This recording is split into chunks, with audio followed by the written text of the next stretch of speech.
50기. 우와. 이미 뭐 핵무기 말고도 뭔가 터지고 있을 것 같아요. 우크라이나 대통령 젤렌스키가 이런 이야기를 했습니다. 북한의 파병을 규탄하면서요. 이것은 세계대전의 첫 단계다라는 이야기를 했어요. 세계대전이라는 이야기를 입에 올렸습니다. 북한군 그냥 가만히 있지. 하나 때문에 세계대전을 걸기에는 아깝죠. So in brigade, you don't have only land forces, not only soldiers who are on the front line. You have a lot of different specialists that they are preparing to send fight against us. And here we see this first step in this war, and this is the first step to a world war. A world war, of course, it's understandable.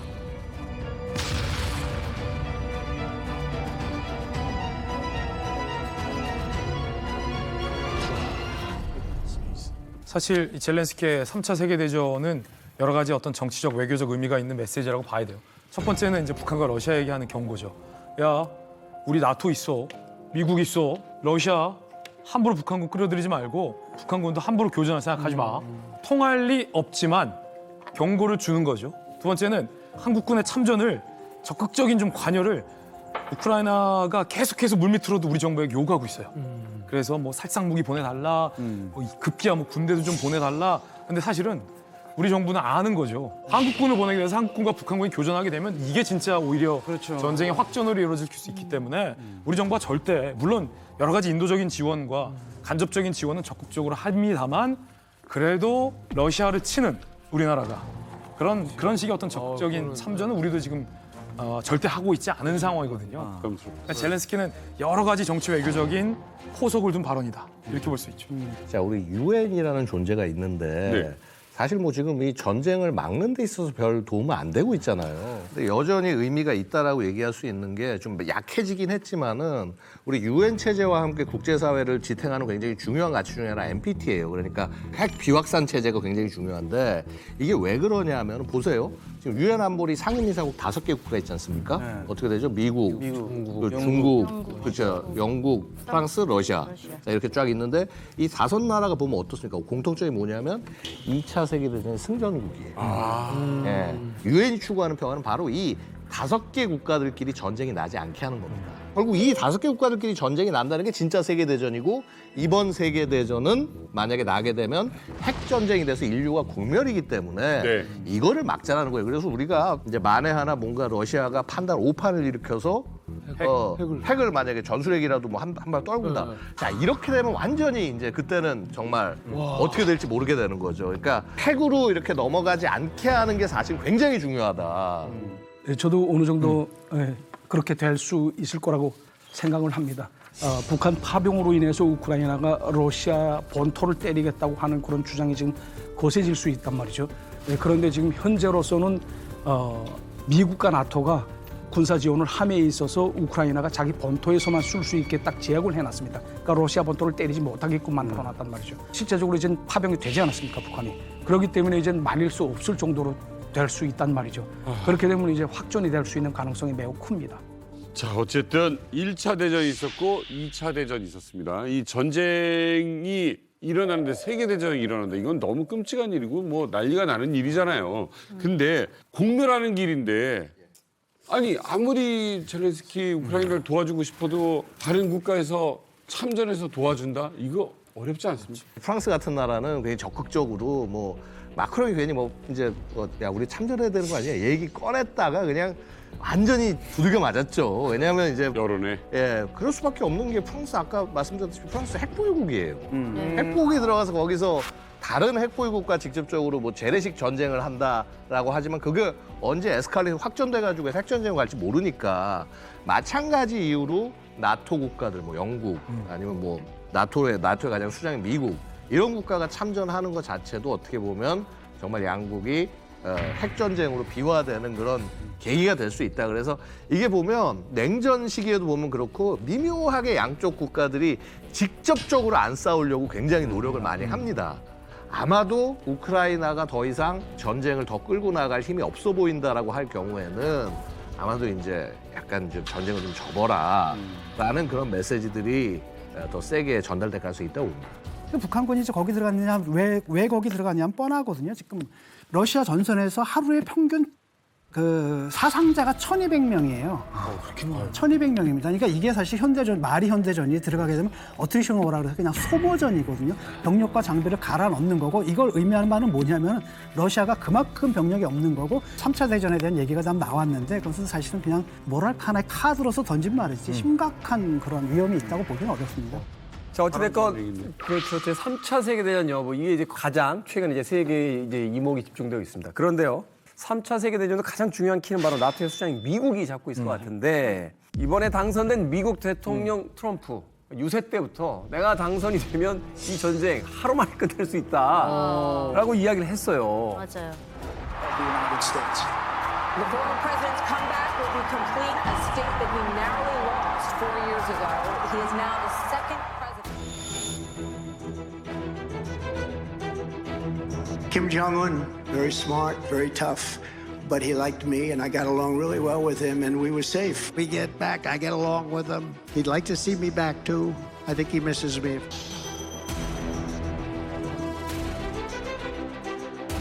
If I were president, this would have never happened. And within 24 hours, that war will be settled. It'll be over. And I also have a very good relationship, as you know, with President Putin. And I think if we win, I think we're going to get it resolved very quickly.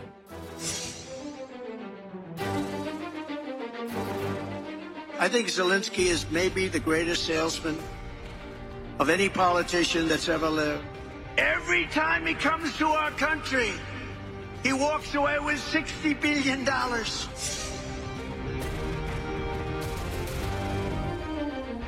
Бы прекратили. Ну, не хотят, ну, не надо.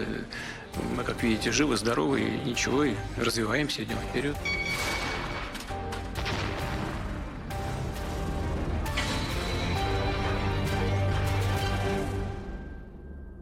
정말 끝낼 수 있습니까? 실제로 트럼프가 정확하게 뭐라고 얘기했냐면 24시간 안에 러시아 우크라이나 전쟁을 끝낼 수 있다라고 얘기해요.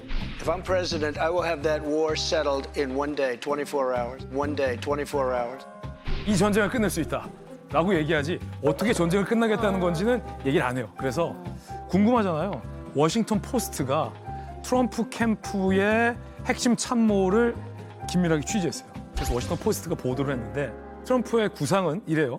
평소 푸틴에 대해서 똑똑한 천재, 터프한 스트롱맨 이렇게 불렀거든요. 네. 자기랑은 통한다는 거야.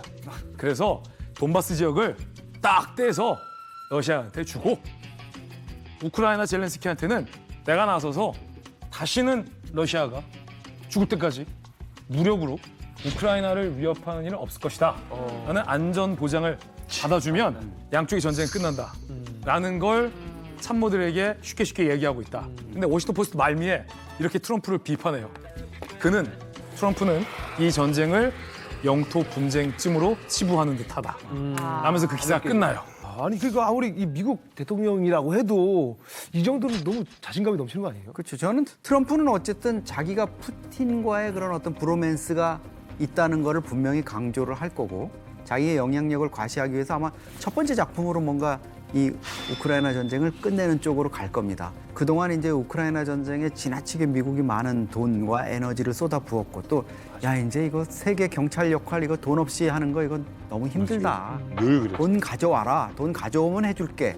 뭐 이런 게 있기 때문에 아마 본인이 우크라이나 전쟁 이 해결 문제 이런 부분을 좀 풀어가는데 그냥 전력 투구는 할 것 같습니다. 그거 고립주의 아니겠습니까? 아니 왜 우리가 세계 경찰 노력하면서 우리 돈 써가지고 다른 나라 지켜줘야 돼? 왜 우리가 나토 지켜줘야 돼? 왜 우리가 한국 지켜줘야 돼? 잘 사는 나라인데 이런 거란 말이죠. 근데 이게 한편으로 선거를 위해 가지고 그 백인 남성들을 선동하기 위한 어법인지. 근데 문제는 뭐냐면 미국이 사실 세계 경제 역할을 해야 되거든요. 그게 미국 본인들의 국익에도 맞는 거란 말이죠. 그러니까 미국이 우리 정말 천사라서 자기 돈 써가지고 구호 활동을 하는 게 아니라 그거 자체가 사실 세계 전략이고 그렇기 때문에 트럼프는 그런다 하더라도 미국 공화당 내에서 과연 그걸 진지하게 받아들일까 이런 느낌은 들어요.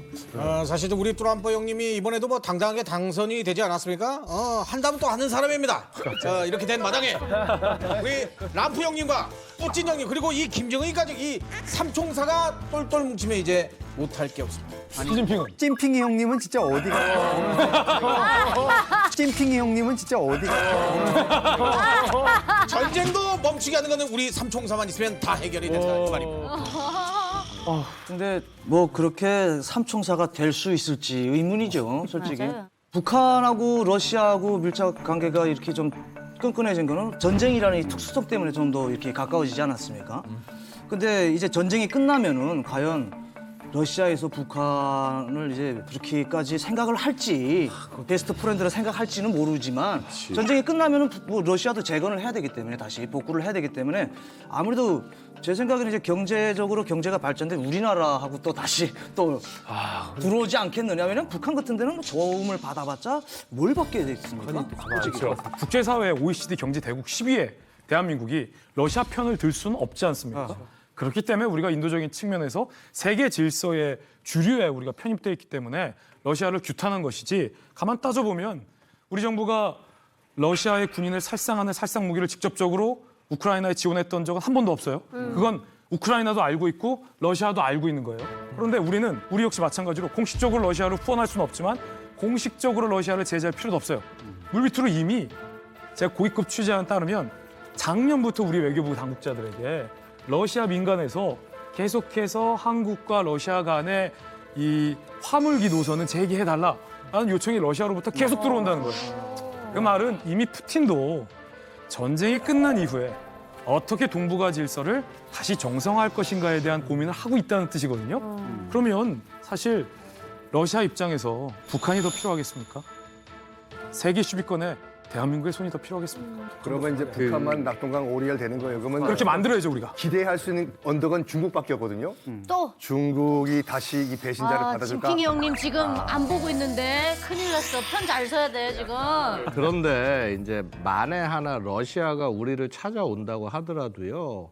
국제사회에서 그게 그렇게 쉽지 않을 겁니다. 왜냐하면 러시아에 대한 제재 국면은 계속 될 것이고요. 그렇죠. 그래서 이미 지금 우리가 생각하는 그 행복회로와는 달라질 수 있고 그다음에 어쨌거나 우리는 국제사회의 일원이고 그리고 자유민주 경제 체제 하에서 이득을 보고 있는 국가이기 때문에 러시아와 함부로 거래할 수 없어요.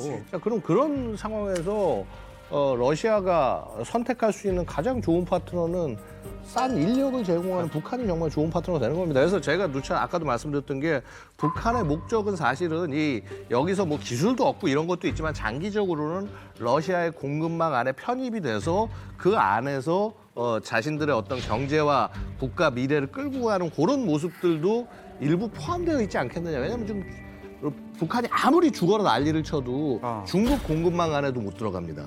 왜냐하면 중국은 이걸 만약에 이 북한을 자기 공급망 안에 집어넣었다가는 그러지 않아도 국제사회에서 중국을 지금 공급망 밀어내고 있는데 완전히 아웃돼 버리는 거거든요. 그렇죠. 근데 지금 반면 러시아는 뭐 지금 신경 아무것도 쓸 일도 없고 그래 북한 들어와 이렇게 될 수도 있다는 거죠. 이게 어떻게 보면 가장 최악의 시나리오 중에 하나라고 얘기를 할 수가 있겠습니다. 전쟁이 나는데 뭐 이렇게 총 쏘다가 뭐 하다가 이게 아니라 그냥 하루아침에 6.25처럼 전면전이에요. 그냥 빵 쏘고 진짜 간다. 그러면 핵전쟁이 될 가능성이 있겠죠. 자, 그렇다면 핵전쟁이 일어난다면 도대체 며칠 동안 할 것이냐, 전쟁이. 우리나라와 이제 북한 또 그리고 이제 미국까지 이제 관계된 이 삼각구도 속에서 핵전쟁이 났을 때 얼마나 걸릴 것이냐에 대한 아주 충격적인 대답을 하는 그 학자와 책이 한 권 있습니다. 정답은 24분입니다. 24분입니다. 24분. 24분이요? 네, 핵 전쟁 시 24분이면 한반도와 미국이 붕괴가 된다 하는 이제 엄청난 시나리오를 담고 있는 책인데 미국 국방부 장관 그리고 전 핵잠수함 사령관 등 이 전쟁 관계자 50여 명을 만나서요 심도 깊게 취재를 한 뒤에 그 취재의 내용을 바탕으로 해서 쓴 책이 바로 이 책입니다. 미국의 안보 전문 기자인 애니 제이콥슨이 집필한 책인데 핵전쟁 시나리오 24분이면 세상이 멸망할 수 있다라고 현재 주장을 하고 있습니다.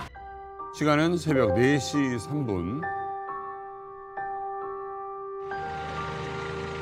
6.25 전쟁도 저 새벽 시간에 저렇게 시작이 됐죠.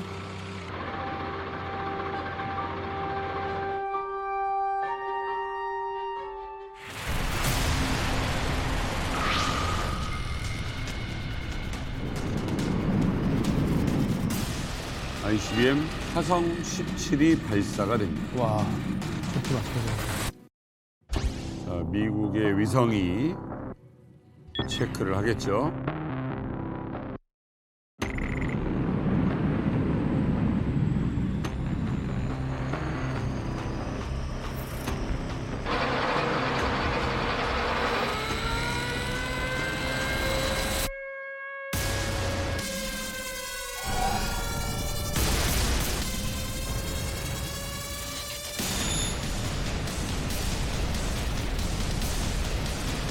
자, 15초입니다.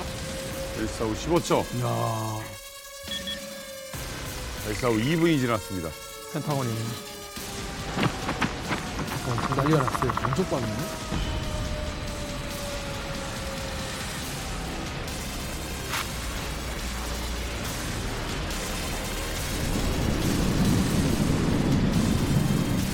지금 오고 있는 거죠. 2분 만에. 자, 발사 후 3분 15초가 지났습니다.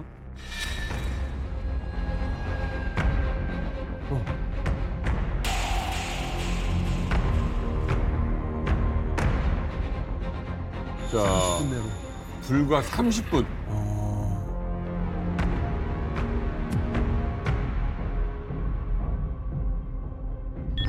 그치.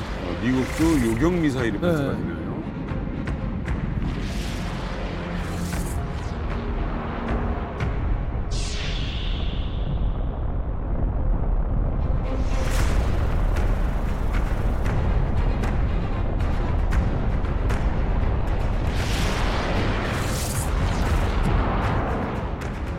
뭐야? 하지만 격추에 실패합니다. 왜?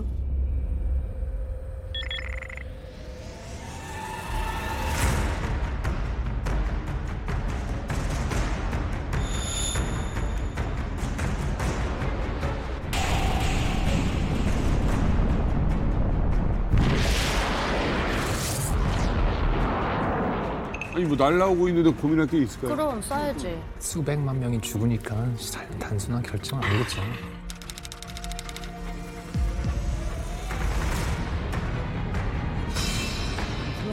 자, 핵 보복 결정됩니다.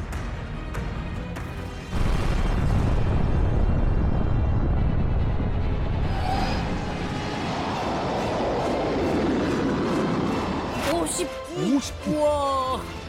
오, 상상만 해도 너무 끔찍하다. 50기가 뭐예요? 미국이 진짜. 와. 야, 바다에다 올라오네.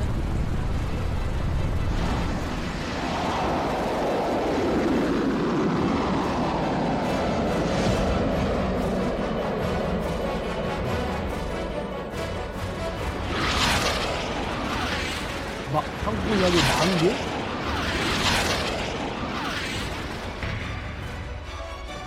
이미 뭐 행복이 말고도 뭔가 터지고 있을 것 같아요. 그렇죠.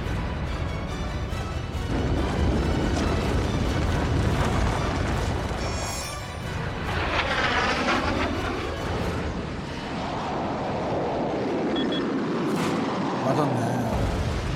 거의 먼저 워싱턴에.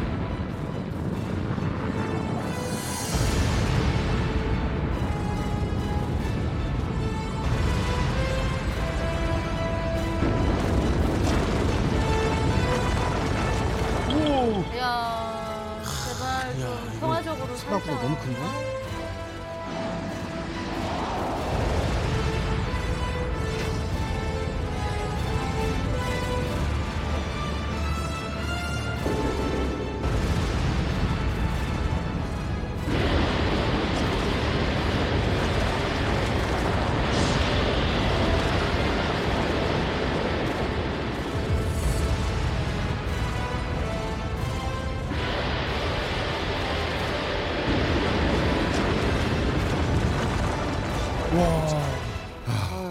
이 책의 시나리오대로 북한이 실제 이 핵전쟁을 일으킬 가능성이 어느 정도 있다고 보십니까? 두 분 전문가들.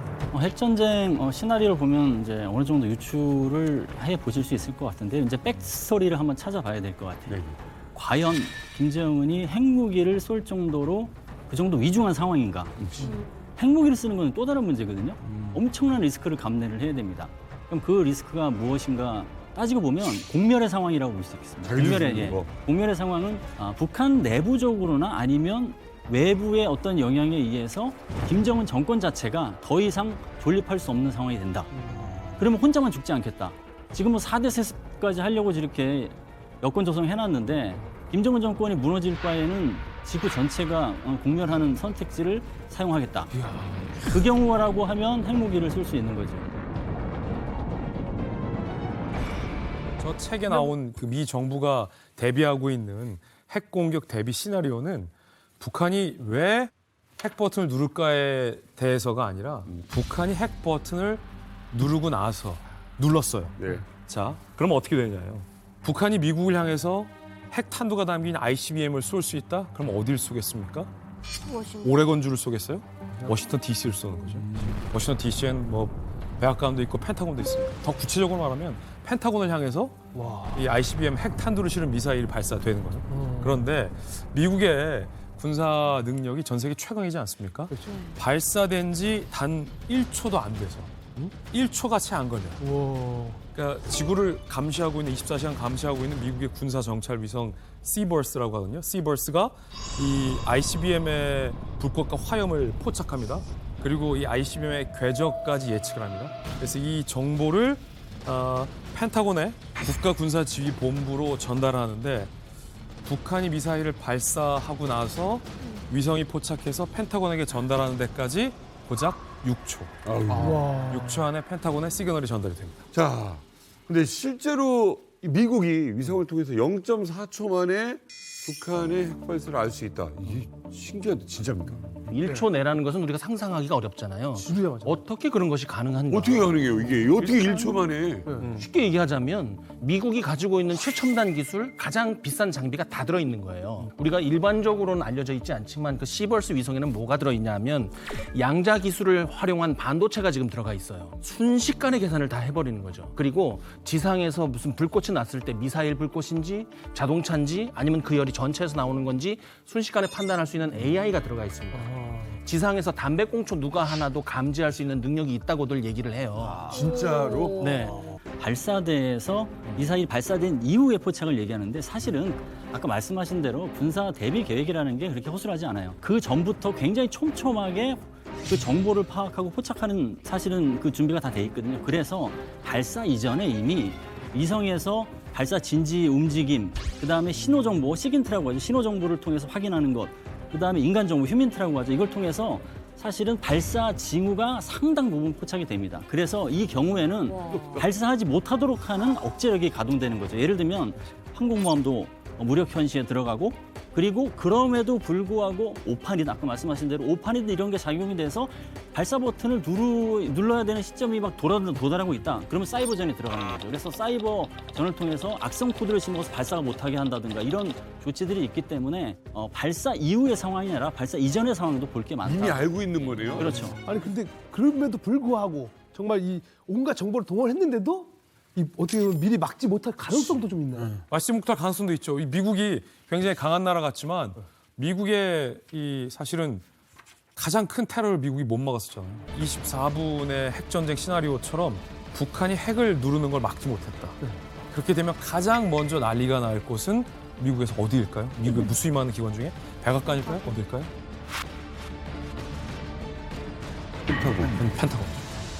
펜타곤이죠. 펜타곤에서 어떻게 초기에 결정하냐에 따라서 핵전쟁은 전 세계 인류가 종말을 하느냐 마느냐의 문제인 겁니다. 쉽게 얘기해서 우리 영상 보면서 그런 얘기 했잖아요. 아니 미국 본토에 핵이 날라오는데 대통령이 뭘 고민해? 바로 보복 버튼을 눌러야지. 근데 이게 생각만큼 쉬운 게 아니에요.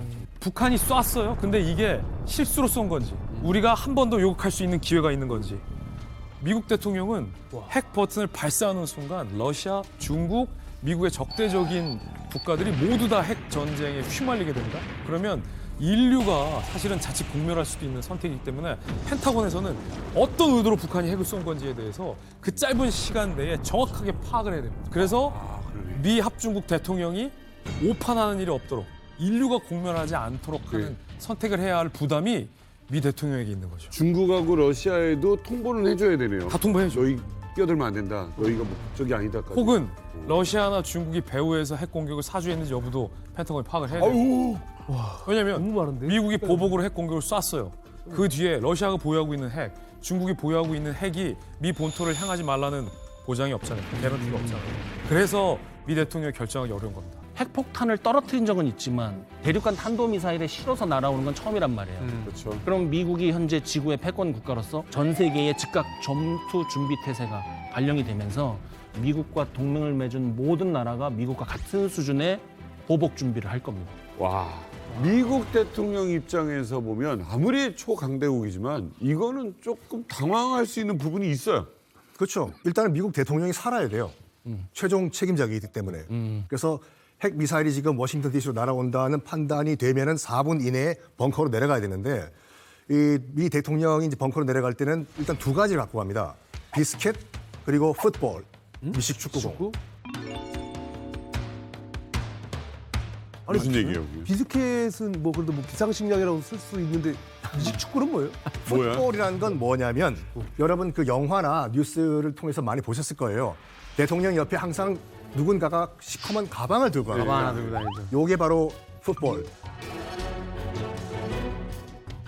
자, 크다 이거. 우리가 핵가방이라고 부르는 저것의 이제 별칭이 풋볼.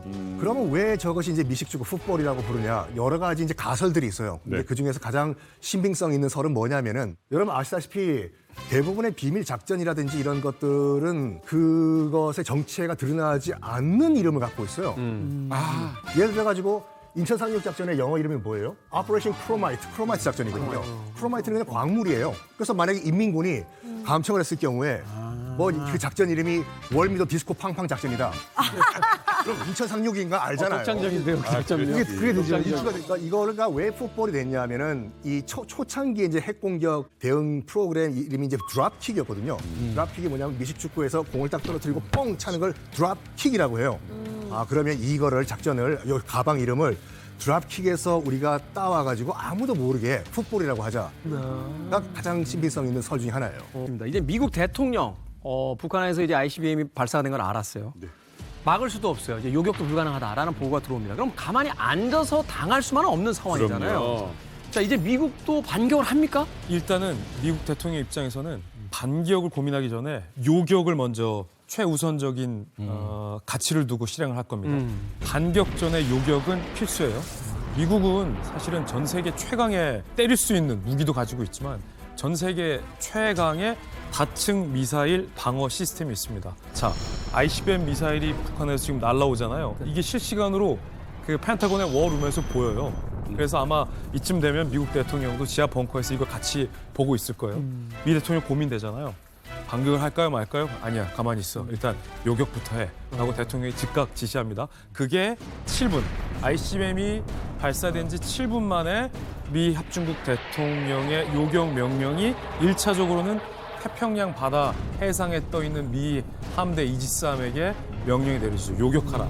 이게 한 5분에서 7분 사이에, 발사된 지 5분에서 7분 사이에 대통령의 요격 명령이 떨어집니다. 1차적으로. 그런데 이 24분은 모든 요격이 다 실패했을 시 어떻게 할 건가 라는 거예요. 이때 작가 애니 제이콥스는 이렇게 얘기합니다. 미국인들 사이에서는 이 ICBM을 반드시 요격하리라는 이상한 신호가 있다. 이 말인즉슨 미국이 ICBM을 방어할 능력이 사실은 그렇게 고도화되지 않았다라고도 경고하고 있는 거죠. 방금 말씀하신 그 요격 미사일이 GBI라고 하는 것이죠. 지상에서 발사하는 요격 미사일.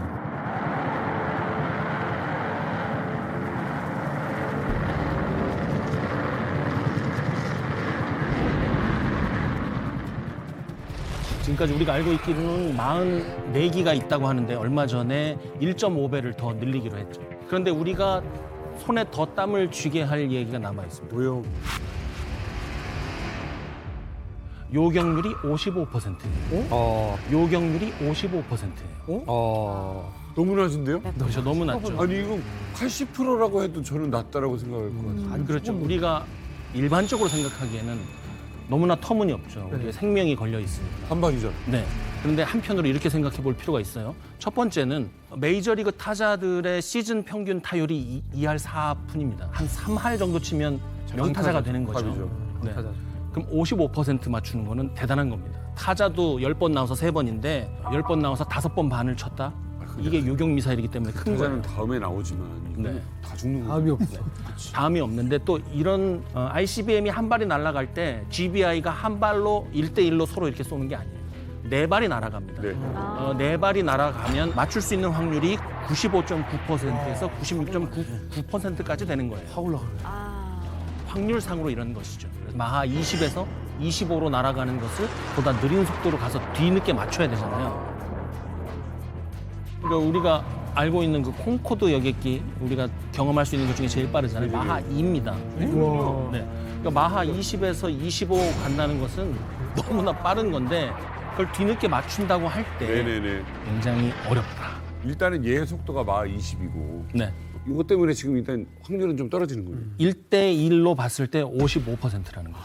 아, 1대1. 제가 종합적으로 뭐 부연 설명을 해드리면 공격자의 공격 능력이 강화되면 방어자의 방어 능력도 계속 신장을 시킵니다.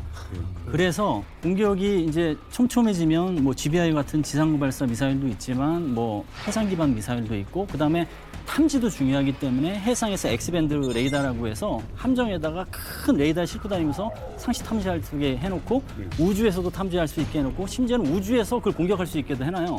그래서 촘촘하게 해놓기 때문에 해상에서도 요격할 수 있는 시스템을 갖춰놓자라고 해서 SM-3가 있는 거예요. 말씀. 좀 안심되네요.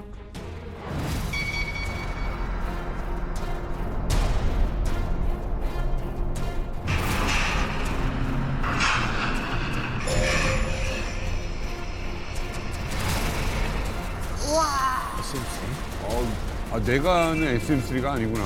우와, 불기둥을 뽑은. 그거는 바퀴 4개 달린 거고요.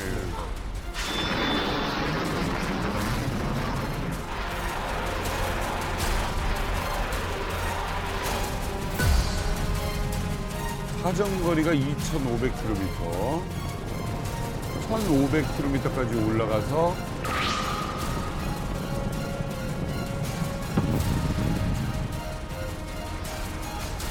저 조정하는 게 블루 하는 것 같지만 실제로는 초저온 가스로 조정을 하는 거예요. 정밀하게.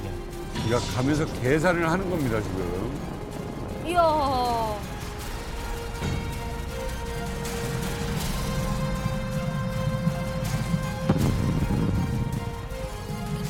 우주 공간에서.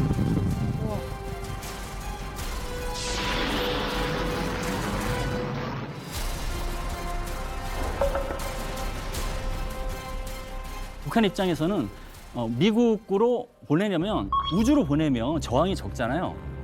저항이 적어서 그 관성으로 계속 갈 수 있어요. 그리고 마지막에 최종 종말 단계에서 타겟으로 떨어지기만 하면 되니까 엔진을 다 쓴 상태거든요. SM-3는 로켓 엔진을 3개를 장착하고 있습니다. 한마디로 우주 발사체라고 보면 돼요. 우주 발사체를 우주로 쏘아 올려서 미리 우주에 대기하고 있다가 오는 그 미사일을 그냥 바로 요격할 수 있게 하는 거예요. 굉장히 스마트한 무기라고 보시면 되고 그래서 굉장히 비싸죠. 저 SM-3 같은 게 한 발에 250억 정도 되니까요. 250억이요? 거기에 아까 우리가 얘기한 핵심이 담겨 있죠. 55% 혹은 못 맞추도록 왜 놔두냐. 왕창 갖다가 요격 미사일 쏘면 되는데. 당연하죠. SM-3가 250억. 이야. 최근 거 SM-3 블록 2A 같은 경우에는 이게 364억이에요. 와. GBI는 훨씬 더 비싼데 1,300억입니다. 우와. 아무 감각이 근데 별로 없죠. 너무 크니까. 그렇죠. 그러니까 SM-3 한 발 쏠 때 강남 7층 빌딩을 하나씩 쏘는 거예요. 와. 이야. 그리고 이제 GBI를 쏠 때는 뭐냐면 보잉 737 비행기 아니면 서울 월드컵 경기장을 하나씩 쏘는 겁니다. 와. 미국인데 써야지. 그래도 가용한 경제가 있고 효과라는 것을 아무래도 고려를 안 할 수가 없잖아요. 이것을 본다면 그 24분 속 시나리오가 왕창 쏘지 않고 한정된 양만 쏴서 결국에 미 본토의 타격을 뭐 원치 않았지만 허용했다는 것. 이것은 우리가 보고 있는 이 책의 시나리오가 굉장히 현실적이라는 것을 알 수 있습니다. 또 어찌됐건 다시 한번 이제 시나리오 속으로 돌아가 보도록 하겠습니다. 현재 미국은 북한이 쏜 ICBM을 이제 요격에 완전히 실패했어요. 이제 날아오는 핵폭탄을 맞을 수밖에 없는 상황이 됐어요. 자, 여기서의 선택지는 또 어떻게 되는 겁니까? 요격까지 실패했다면 정말 큰일입니다. 그럼요. 이 굉장히 길게 느껴지잖아요. 여기까지 10분이에요. 북한이 미사일 발사하고 나서 여기가 실패했다라는 보고를 받은 데까지가 불과 10분밖에 지나지 않았습니다. 이제 미국 대통령의 선택지는 하나밖에 없어요. 미국도 핵 보복 공격 카드를 쓸 것인가 말 것인가라는 기로에 미 대통령이 놓이게 된 거죠. 근데 이게 쉽지가 않다니까요. 보세요. 미국이 갖고 있는 모든 전력, 요격만 하더라도 요격 전력 여기에 다 쏟아 붓을 거냐라는 것도 미국 대통령 고민이에요. 북한이 있는 걸 다 쐈나? 가만히 있어봐. 북한이 몇 개야? 후속으로 쏘지 않나? 우리가 만약에 요격 자산을 다 털어넣었을 때 우리가 요격 자산이 떨어졌을 때 러시아가 진짜로 쏘면 어떡하지? 뭐 이런 고민들을 지금 미 대통령 계속 끊임없이 해와야 되는 거죠. 자, 이런 거 다 떠나서 우리도 그러면 핵 버튼을 누를 거냐? 우리가 핵 공격으로 응수했을 때 이제 전 세계는 핵 전쟁에 돌입하게 되는 건데 그 책임을 내가 어떻게 지냐라는 거. 이런 무수히 많은 고민들 속에 고뇌 속에 대통령은 쏠까 말까를 계속해서 고민하겠죠. 자, 그렇다면 자, 미국 대통령 입장으로 가보면 너무나 고민돼요. 하지만 이 고민은 길게 하면 안 돼요. 고민하면 안 되죠. 이 책 이름이 왜 24분일까? 여기에서 그 이유가 등장합니다. 북한이 핵을 쏜 지 24분 만에 드디어 미 대통령이 비스켓 안에 들어있던 핵 암호 코드를 펼쳐서 읽기 시작합니다. 네. 핵 보복 공격을 결심했다는 거죠. 그걸 이 저자는 24분 정도 걸린 후에 미 대통령은 핵 보복을 결심했다라고 가정을 합니다. 그러면 미국이 보복으로 북한 핵 공격을 했을 때 그때 상황은 어떻게 될까요? 자, ICBM 발사 24분이 지난 미국 상황.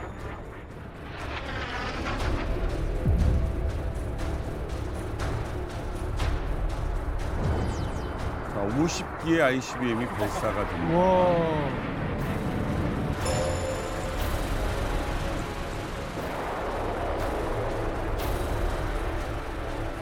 와, 이거 뭐야? 아, 이거 막 그냥 끝나겠네.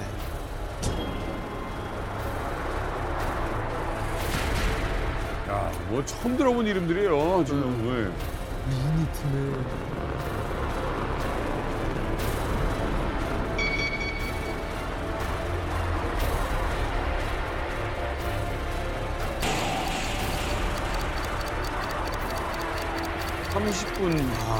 어머, 저걸로. 오, 30분 만에.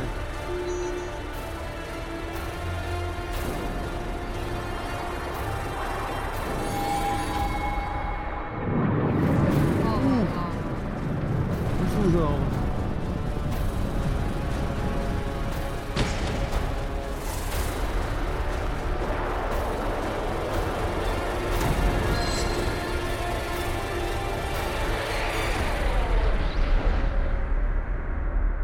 아니 영상 보기만 해도 사실 너무 아찔한데. 네. 아니 이 미국이 북한에 이제 핵 보복용으로 이제 사용한 게 어떤 무기인가요? 우선 핵 타격 능력을 보고 이제 굉장히 놀라신 것 같은데 저런 핵무기가 미국은 5,000개가 넘죠. 오, 5,000개. 그리고 여기서 나온 것은 미니트맨 3하고 트라이던 2인데 미니트맨 3는 지상에서 발사하는 ICBM이라고 보시면 되고 사정거리가 사거리 13,000이에요. 13,000 기본적으로. 굉장히 멀리 날아가는 거고 트라이던 2는 수중에서 발사하는 ICBM이라고 보시면 됩니다. 그리고 저 두 가지 무기는 특정 목표를 군사적으로 타격하는 전술핵이 아니라 한 국가와 사회를 초토화시켜서 완전히 붕괴시키는 전략핵입니다. 전략핵. 그리고 이게 전략핵이기 때문에 또 아셔야 되는 게 히로시마와 나가사키에 투하가 된 게 이제 원자폭탄입니다. 15킬로톤급 내외의 원자폭탄인데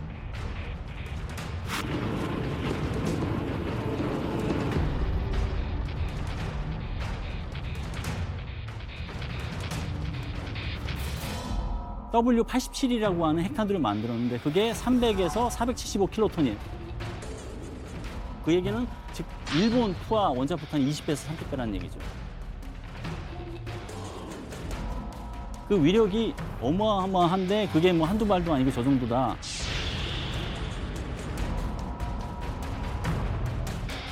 지도상에서 국가를 지워버리는 역할을 하는 거죠. 짭정은 잘 들었죠?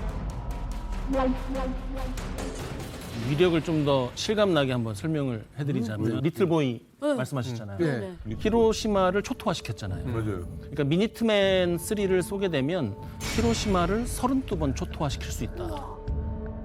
와, 32번. 굳이 그 에너지를 전환하자면 서울을 1년 동안 밝힐 수 있는 에너지가 이 안에 있는 거예요. 이야. 서울 밤이 1년 동안 밝아요. 근데 너무 거대하죠. 이것도 안 와닿잖아요. 우리가 60mm 박격포는 다 쏴봤거나 옆에서 봤잖아요. 60mm 박격포 포탄을 15.7억 발을 쏴야 미니트맨이 한 발을 꽂히대. 10억 발? 네. 쏠 수는 있겠나요? 근데 이 15.7억 발을 쏘려면 어떻게 해야 되냐면 아주 숙달된 조교 3인이 1조를 이루어서 쉬지 않고 200년을 쏴야 호열이 녹아서 쏘겠습니까? 그 정도 쏘. 아니 이 이만감은 꼭 김정은이 봐야 될 것 같아요. 진짜로. 자, 이게 블록버스터 영화처럼 뭐 흥미진진하게만은 볼 수 없는 이야기들이 나오고 있습니다. 너무 무섭잖아요. 그러면 북한의 핵이 떨어진다. 이거 우리나라도 무사할 리는 없잖아요. 북한에 대한 이제 미국의 핵무기 타격은 한국에 대한 타격이나 마찬가지예요. 그 효과를 놓고 보면 의도랑은 무관하게. 그렇죠. 그렇기 때문에 그 수치만 보더라도 히로시마, 나가사키에 투하한 원자폭탄의 20-30배라고 하면 한 번에 수백만 명이 현장에서 즉사하기 때문에 평양 주민들이 사실은 다 사라지는 거고 거기에 대한 뭐 폭풍, 그다음에 2차, 3차 피해까지 고려하면 서울 인구도 상당 부분 피해를 볼 수밖에 없고 그리고 그렇게 많은 핵무기를 발사하게 되면 서울에 근접해서 떨어지는 것도 분명히 있을 거란 말이죠. 그러면 한반도를 사실 초토화시키는 거고 생존한 일부 시민이 있다 하더라도 일반적인 그냥 통상적인 생활, 일상을 못하게 될 겁니다. 우리가 그 피해를 생각할 때 뭐 몇 킬로까지면 어떻게 되고 몇 킬로미터까지는 어떻게 되고 또 맞아요. 그거 하는데 헷갈리잖아요.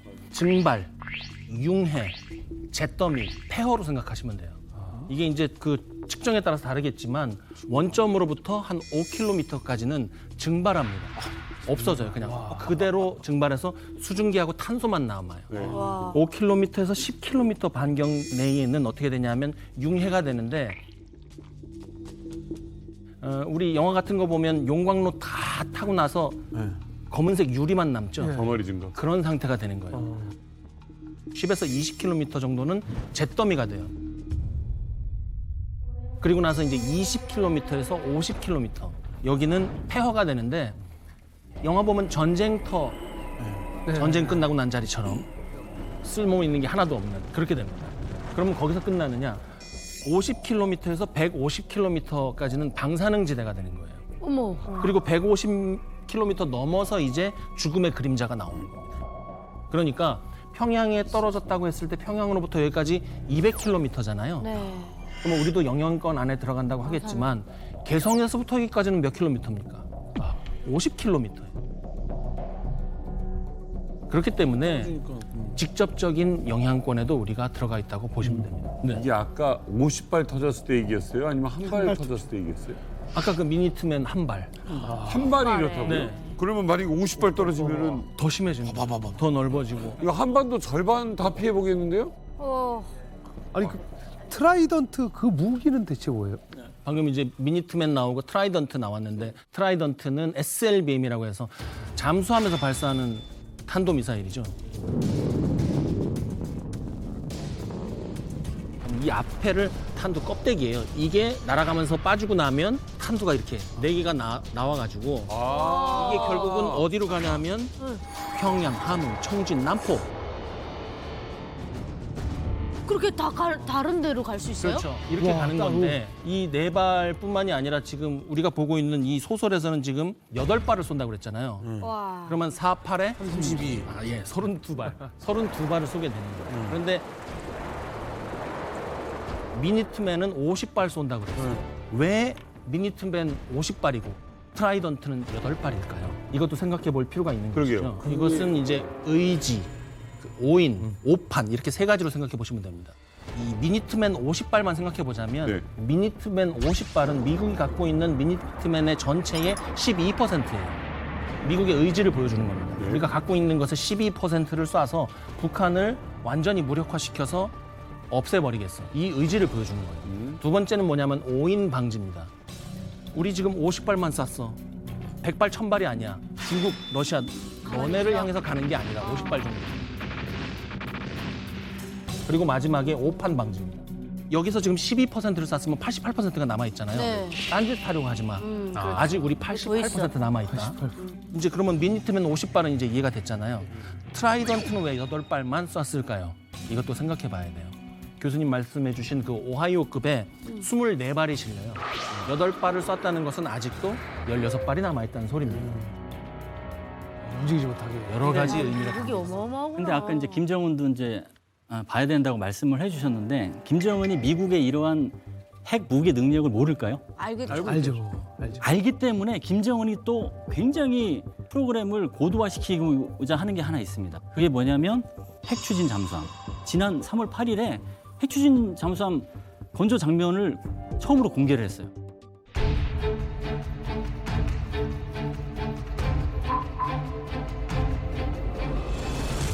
핵동력 전략 유도탄 잠수함 건조 실태도 현지에서 의뢰하셨습니다.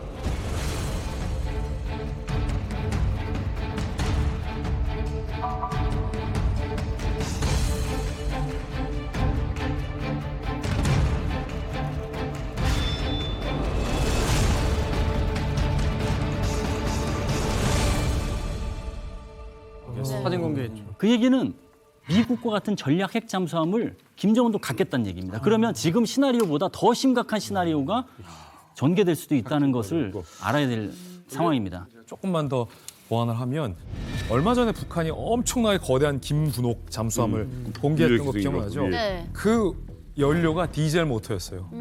그 큰 덩치의 잠수함을 원자로를 이용해서 돌리지 못하고 디젤 엔진으로 썼단 말이죠. 그러니까 완벽한 의미의 핵잠수함은 아니었던 거죠. 그런데 이번에 공개한 건 러시아로부터 우크라이나 전쟁 때 북한군을 파병해준 대가로 핵 추진 잠수함에 사용될 수 있는 소형 원자로 기술을 지원받아서 저 안에 소형 원자로를 장착할 수 있게 된 것 아니냐. 이렇게 되면 완전한 의미의 핵 추진 잠수함을 북한이 보유하게 되는 거라 이건 우리나라도 없거든요. 완전한 게임 체인저가 될 수 있다라고 많은 전문가들은 경고하고 있는 대목이에요. 남의 아들들 팔아가지고. 자, 다시 한번 그 시나리오로 돌아가 보죠. 북한이 미국의 ICBM을 발사한 지 33분이 흐릅니다. 그리고 나서 북한이 발사한 핵이 먼저 워싱턴에 떨어집니다.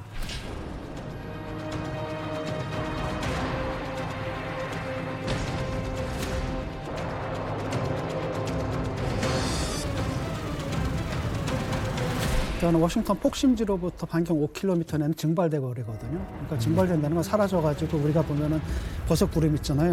그 안으로 모든 게 들어간다라는 겁니다. 실제로 이걸 경험해봤던 게 이제 히로시마 아니겠습니까? 그다음에 이제 문제는 뭐냐, 거기 또 사람들이 살고 있잖아요. 그냥 사람들까지 다 증발해 버리는 거고. 히로시마 찍은 사진을 보잖아요. 그리고 벽에 이렇게 그림자 같은 게 있거든요. 그 성광이 딱 비치잖아요. 그 순간에 딱 증발하고 이 흔적만 남은 거예요. 그리고. 그걸 면한 사람들 같은 경우는 어떻게 되느냐면 좀 멀리 떨어져 있는 사람들은 몸이 녹아내리거든요. 그래서 이렇게 사진도 좀 남아 있습니다. 딱 가는데 피부가 흘러내려요. 이렇게 이런 상태로 걸어다니고. 그 다음에 이제 좀 있으면 또 이제 검은 비가 내리거든요. 히로시마만 해도 그 정도인데 거의 뭐 20, 30배 되는 크기라고 한다면 이제 워싱턴은 아예 그냥 존재하지 않는 거다. 좀 현실감 있게 설명을 드리자면 제가 증발 단계 얘기했잖아요.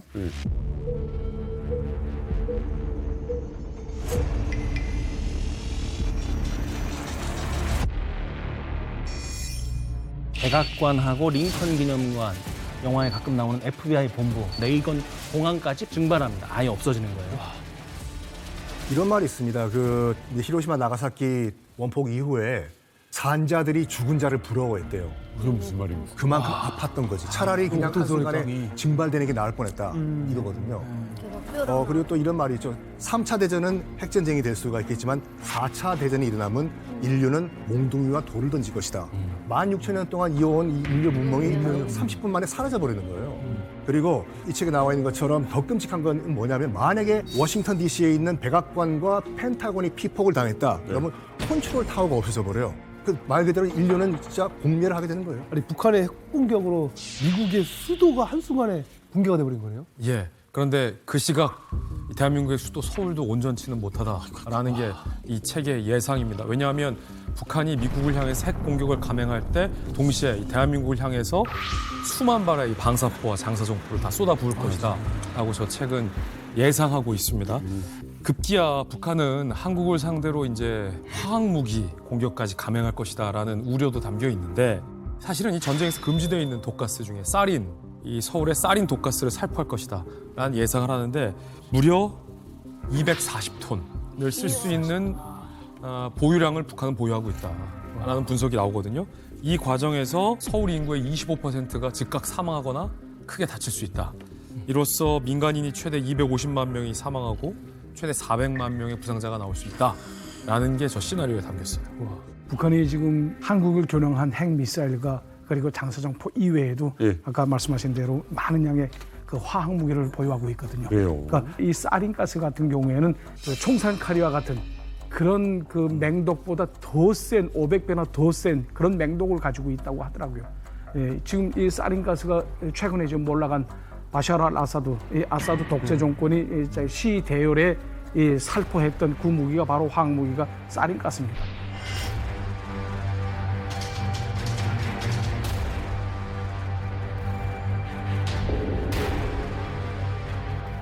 오타 지역이라는 곳에서 이걸 썼거든요. 그래서 1,400명이 죽었습니다. 고품을 막 물면서. 그러니까 북한이 지금 미국, 러시아 다음 가는 세계적으로 세 번째 되는 화학무기 보유국입니다. 그래서 북한이 보유하고 있는 화학무기가 어느 정도 되냐면 그러니까 VX라든가 이 사린가스를 비롯한 이런 화학무기 전 양이 한 2,500 내지 5,000톤 가량 보유하고 있는 것으로 지금 추정하고 있습니다. 그렇기 때문에 굉장히 큰 화학 무기를 가지고 있는데 만약 그런 게 이제 한반도에 이제 뭐 서울에서 북한이 사린가스를 쓰는 경우에는 아까처럼 240만 명이 몰살당할 수 있는 그런 화학 무기라고 볼 수 있습니다. 자, 워싱턴에 떨어졌어요. 펜타곤도 지금 날아가서 터지고 우리나라도 지금 난리가 났어요. 자, 이제 북한은 지금 어떻게 돼 있습니까? 말씀하는 순간 북한에는 한 번 더 평양 상공에 엄청난 굉음과 섬광이 발생합니다. ICBM을 북한이 미국을 향해 쏜 지 52분 만에 미국이 보복으로 발사한 핵미사일이 평양 상공에 꽝 하고 터져버리는 거죠.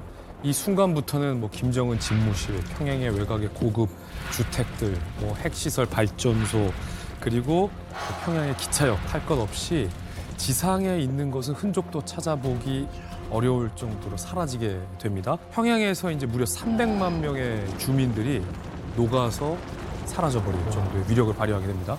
여기서 근데 딜레마가 있어요. 미국을 상대로 핵미사일을 먼저 발사하고 미국도 얻어맞고 미국이 동시에 보복을 해서 응징을 했잖아요. 그런데 이 미국의 핵미사일 속에서 김정은은 안전하게 어디론가 대피해 있을 것이다 라는 게 이 24분 시나리오 안에 들어가 있어요. 정작 김정은.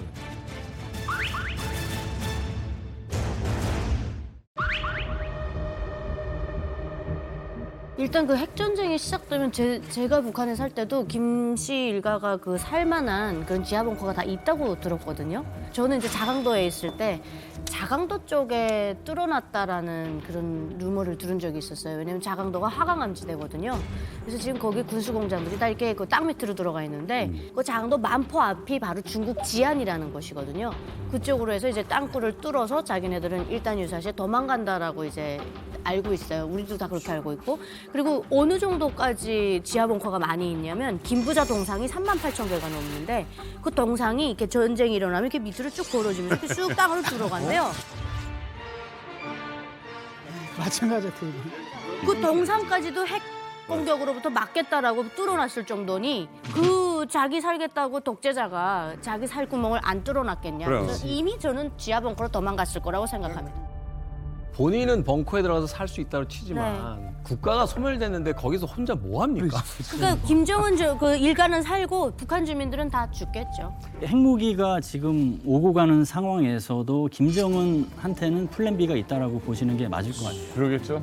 그러니까 핵무기가 오고 가는 상황에서도 플랜 B를 만들어 놓지 않고 이렇게 핵무기를 고도화시킨다. 지금 50발 핵무기인데 이제 몇 년 내 수백 발까지 갖는다고 하잖아요. 그거는 거기에 맞는 인프라도 같이 갖춰놓는다고 보면 될 것 같습니다. 즉 핵 전쟁이 일어났을 때 지하에서 측근들 혼자만 사는 게 아니라 그 지휘할 수 있는 일부 인원까지 해서 지하에서 지휘할 수 있고 이런 것도 이제 해놓겠지만 그럼에도 불구하고 말씀하신 대로 국가 사회가 운영할 수 없다. 그런 상태에서 거기서 살 수 없으니까 다른 채널로 이제 가서 살 수 있게 하는 게 중국과 러시아. 그렇죠. 라고 볼 수 있을 것 같아요. 그러면 중국과 러시아를 글로 가다가 탐지 포착이 될 수도 있으니까 땅굴을 통해서 이동하는 방안 이런 것까지 치밀하게 다 생각해서 놓을 가능성이 높고 지금 국제사회가 지금 안타까운 게 아까 시리아 얘기 나왔는데 알라사드 정권이 화학무기까지 쓰고 인권유린 그렇게 많이 했는데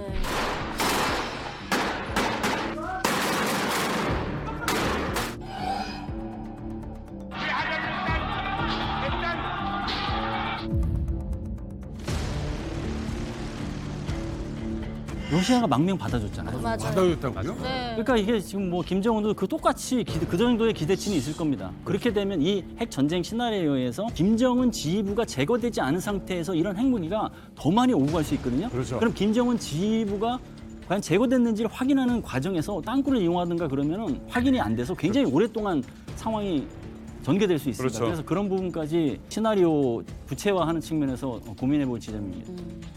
주민들만 불쌍한 거죠. 실질적인 위협으로 본다면 북한의 미사일이나 이 화학무기 공격 이게 더 위험하게 느껴지는데 여기에 대응할 만한 방법은 없을까요? 그러면은 과연 이거를 어떻게 하는 게 정말 막는 것이냐. 북한이 화학무기든 아니 핵무기든 쏠 준비를 다 해놓고 이제 30분 내로 쏠 상황이다. 그러면 가만히 있는 게 바보죠, 사실은. 그렇죠. 그래서 선제 타격이 있어서 그 선제 타격 개념을 킬체일 개념으로 만들어놨고 다만 예방 타격하고 비교해서는 예방 타격은 국제사회에서도 용인 안 하는데 선제 타격은 용인합니다. 예방 타격은 북한이 10년 후에 우리나라로 핵무기를 발사할 수가 있어. 그래서 없애버리겠다. 그거는 이제 국제사회에 용인 안 하지만 선제 타격은 자위권 차원에서 인정을 해주기 때문에 선제 타격이 한국형 삼축체계에 들어가 있는 것이고 그럼에도 불구하고 몇 발이 살아남아서 하늘로 떴다.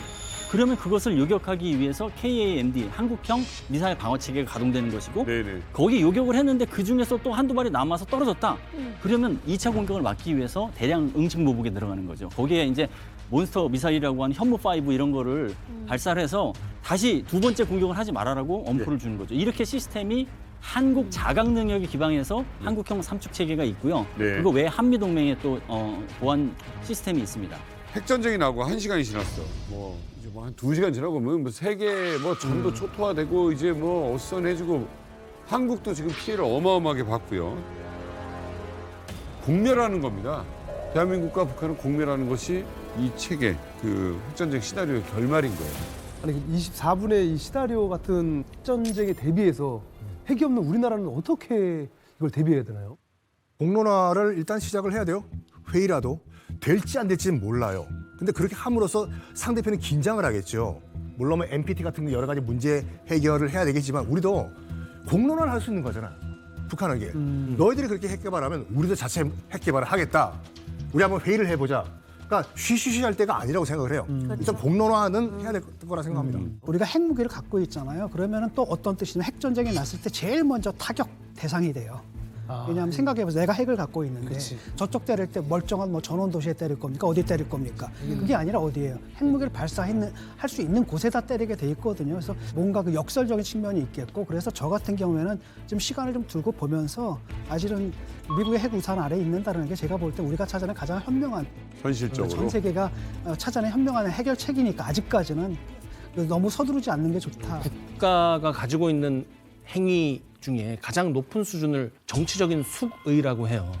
그러니까 우리가 지금 핵을 안 가지고 있는 것은 못 가진 것이 아니라 한국과 미국, 국제사회와 대한민국이 끊임없이 대화를 통해서 정치적인 숙의를 통해서 갖고 있지 말도록 하자고 한 결론의 일부라는 거죠. 그러니까 없어, 북한은 있어, 우리 어떻게 이것보다는 이게 결론이었다. 지금까지 최선의 결론은 아닐지라도 차선이었다. 그게 첫 번째고요. 두 번째는 핵무기를 가진 사람들을 뭐라고 하냐면 방금 너무나 좋은 제스처 써주셨는데 서로의 머리에 총을 겨누고 있는 사람들이라고 얘기를 해요.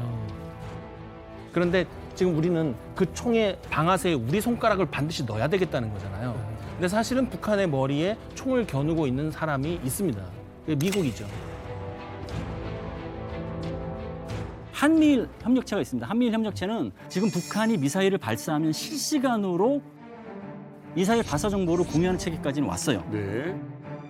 그러면은 앞으로 뭐 할 것이냐? 연합 작전을 좀 고도화시키는 측면이 필요한데 그거는 탐지, 추적, 요격까지 한미일 3국의 이지스함이 공유 정보를 공유하고 특정한 지역에 배치해서 단계적으로 요격을 할 수 있는 시스템을 갖추면 좀 고도화될 수 있겠다. 네네. 그러려면 한국 23에도 SM3를 탑재를 해야 되는데 지금 사업이 진행되고 있어요. 네. 지금 카이다에서 조건부 타당이 이제 나와서 탑재를 하고 있는데 확장 억제에서 항상 걱정하는 게 미국이 정말 한국을 방기하지 않을까? 걱정이잖아요. 근데 한국의 23으로 SM3를 이용해서 미국으로 날아가는 야시의 미리 요격할 수 있다면 미국도 한국 방기하지 않을 거야 얘기할 수 있잖아요. SM3를 단지 전술적 작전적 측면이 아니라 전략적으로 쓸 수 있는 부분이 많아서 그 부분을 잘 활용해야 된다. 지금 있는 체계에서 최고로 업그레이드할 수 있는 게 무엇인지 먼저 고민해야 된다 이렇게 생각이 듭니다. 그렇게 되면 북한이 굉장히 지금 불안해하고 심기가 불편해하는 것 중에 하나가 한미일 안보 협력이거든요. 왜냐하면 억제력이 높아지기 때문에 그런 겁니다. 네. 북한이 두려워하는 거는 하면 좋습니다. 그만큼 북한이 오판하지 못하게 만드는 장치가 됩니다.